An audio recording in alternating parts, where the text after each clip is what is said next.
भाई इस वीडियो में हम फंक्शंस की स्केलिंग के बारे में बात करेंगे। और स्केलिंग से हमारा मतलब ये है कि हम एक मखसूस तनासब या रेशियो से फंक्शन को बढ़ा रहे होंगे या घटा रहे होंगे। चलें एक मिसाल से इस बात को समझ लेते हैं। मान लें कि एफ ऑफ एक्स बराबर है एक्स की एब्सोल्यूट कदर के। तो इसका ग्राफ कुछ इस तरह का दिखेगा। और अब इसी फंक्शन को किसी दूसरे स्केल पे बनाते हैं। मिसाल के तौर पे जी ऑफ एक्स को बराबर रखते हैं 2 ज़रब एक्स की एब्सोल्यूट कदर के। तो 2 एक मुस्तकिल कदर है जिससे हम एफ ऑफ एक्स को ज़रब दे रहे हैं। यानी इस फंक्शन का स्केल हमने 2 के तनासब से बढ़ा दिया और फिर इसका ग्राफ कुछ इस तरह का दिखने लगता है। तो हम देख सकते हैं कि जैसे जैसे हमारे एक्स की कदर बढ़ती है, g of x f of x के मुकाबले में दुगनी रफ्तार से बढ़ रहा होता है। और जैसे जैसे x की कदर घटती है, हम देख सकते हैं कि g of x f of x के हिसाब से फिर भी दुगनी रफ्तार से बढ़ रहा होता है। अच्छा, अब ज़रा इस फंक्शन को ना 3 के तनासब से स्केल अप कर लेते हैं।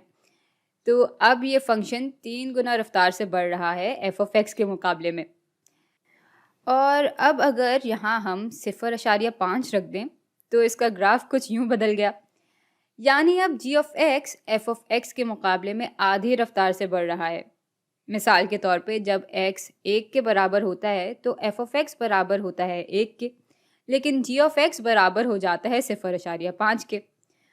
और जब x बराबर होता है 5 के तो एफ ऑफ एक्स भी 5 के बराबर होता है, जबकि जी ऑफ एक्स बराबर होता है 2.5 के।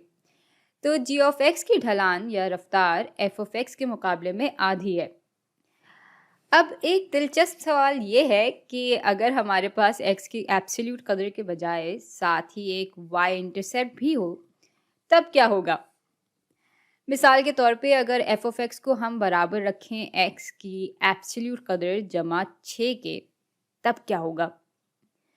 भाई जब ऐसी सूरत हाल पैदा होती है तो ना सिर्फ इसके ग्राफ की ढलान बदलेगी, बल्कि साथ ही साथ इसका y इंटरसेप्ट भी बदल जाएगा। और ऐसा इसलिए हो रहा है क्योंकि इस मखसूस स्केल या इस मुस्तकिल कदर से हम इन दोनों ही टर्म्स को ज़रब दे रहे हैं। अच्छा, अब यहाँ कोई मखसूस कदर रखने के बजाय हम वेरिएबल के रख देते हैं और के को एक अलग फंक्शन से भी दिखा देते हैं। तो भाई के मिसाल के तौर पे बराबर है 1 के, और इस मुस्तकिल कदर को हम 0 से 10 तक बढ़ाकर देखते हैं। तो इसको हम 0.05 के हिसाब से बढ़ा रहे हैं। और अगर आप गौर करें तो जैसे जैसे हम के की कदर बढ़ाते हैं, वैसे वैसे हमारे जी ऑफ एक्स का ग्राफ यूं तंग होता जाता है, क्योंकि इसकी रफ्तार के साथ साथ वाई इंटरसेप्ट भी तो बढ़ता जाता है। और जब के की कदर कम करते हैं तो ये ग्राफ चौड़ा होता जाता है, क्योंकि ढलान भी कम हो रही होती है और साथ ही साथ वाई इंटरसेप्ट भी कम होता जाता है। अच्छा, अब अगर हम किसी मुस्तकिल कदर से पूरे फंक्शन को ज़रब देने के बजाय सिर्फ x की टर्म्स को किसी मुस्तकिल कदर से ज़रब दें, तब क्या होगा? तो जी ऑफ एक्स को अब के ज़रब एफ ऑफ एक्स के बराबर रखने के बजाय ऐसा करते हैं कि इसको बराबर रखते हैं एफ ऑफ के एक्स के। या इसी बात को अगर दूसरी तरह दिखाएं तो जी ऑफ एक्स बराबर होगा के एक्स की एब्सोल्यूट कदर जमा 6 के। ज़रा सोचिए कि ऐसा करने से क्या होगा।